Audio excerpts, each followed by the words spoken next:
All right, welcome to this explainer.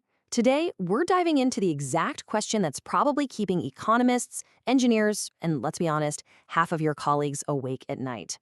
How is AI actually impacting careers right now?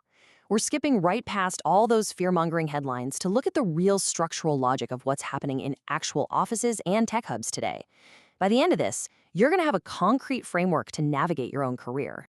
Let's kick things off with the number you've probably seen going viral: 92 million. According to the World Economic Forum, by 2030, technology is projected to displace roughly 92 million jobs globally.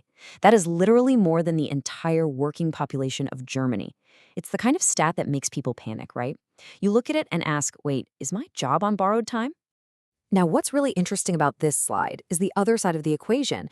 The number they rarely ever mention in the same breath.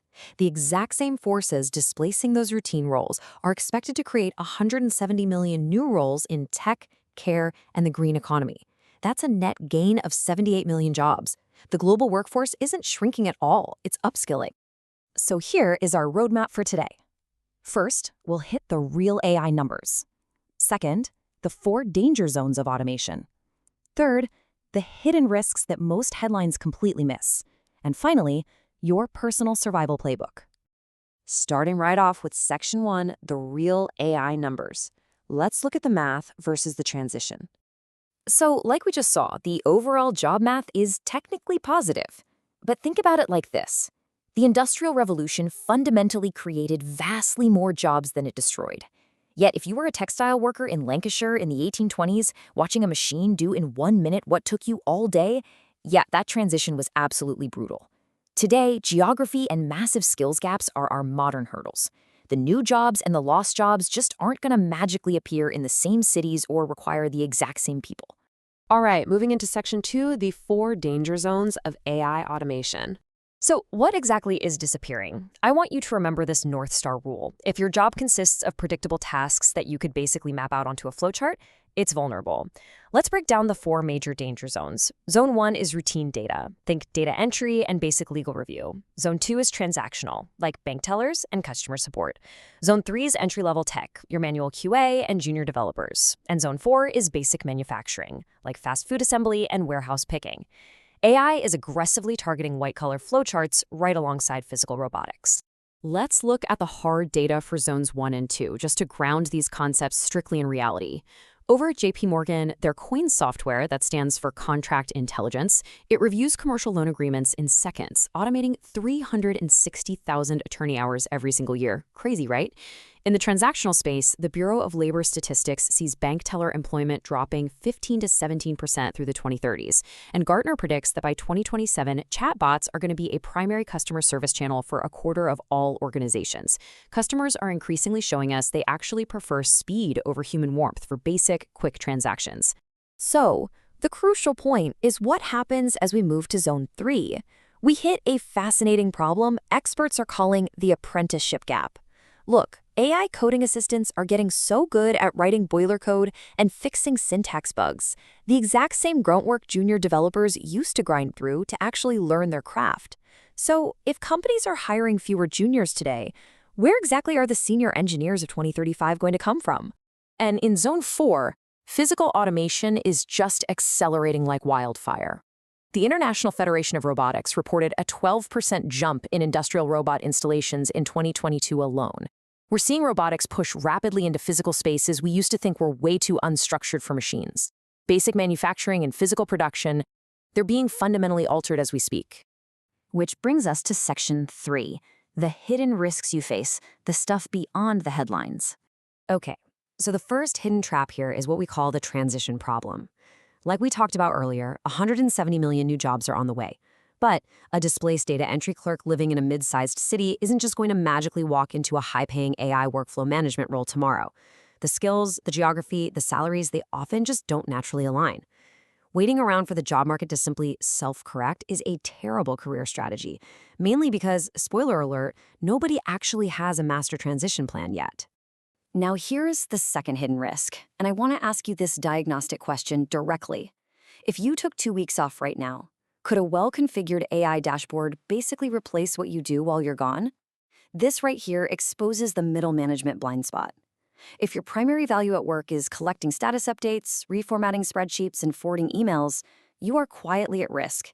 AI can easily synthesize progress and surface decisions now without needing a standing meeting. Those who only relay information are in a lot of danger. The third hidden risk is the emotional intelligence trap. You always hear people say, oh, soft skills will save you. Well, actually, AI is getting incredibly good at faking basic empathy and pattern matching our emotional signals. That makes these mid-EQ roles, like generic managers or basic HR coordinators, pretty vulnerable. But the truly high-touch, high-trust roles, therapists, crisis negotiators, senior leadership coaches, those rely on genuine interpersonal trust that simply cannot be coded. Those deeply human roles are the ones that are going to command massive salary premiums. Okay, let's dive into this. Section 4, Your Career Survival Playbook. Let's pivot upward and get into a really actionable plan you can start using today. Before we run through the actual steps, I want to challenge you to diagnose your own career right now. Look at your current job. Which parts of it are repetitive and completely predictable? Seriously, be brutally honest with yourself here. Identifying those flowchart tasks is going to tell you exactly where the automation pressure is going to hit your desk first. All right, so here is your 5-step playbook. Treat this like your personal mental checklist. Step 1, automate yourself first. Find those repetitive tasks and use AI to speed them up so you can free up time for high-value work. Step 2, build T-shaped skills. Step 3, invest in human-only skills. Step 4, become AI literate, not just aware. You need to know how to actually prompt and critically evaluate these tools.